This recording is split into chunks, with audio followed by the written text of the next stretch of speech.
क्या आपको पता है WWE फेक क्राउड नॉइस का प्रयोग करता है लाइव मैच के दौरान?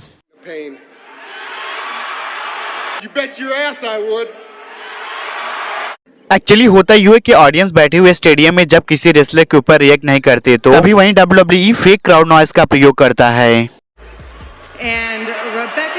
ताकि ऑडियंस में एक हाइप बना रहे WWE के प्रति, और जो फैंस टीवी या शो पे देख रहे होते ताकि उन्हें लगे कि ये ऑडियंस का आवाज है। और इसका रियल रीजन आप देख सकते हैं जब भी कोई मैचेस होता है WWE में, और WWE कुछ दिनों बाद उस वीडियो को अपलोड करता है ताकि अच्छे से एडिटिंग हो सके और किसी वीडियो में कुछ ऐसा ना पाया जा सके कि ऑडियंस को लगे कि सच में WWE फेक क्राउड नॉइस का प्रयोग करता है।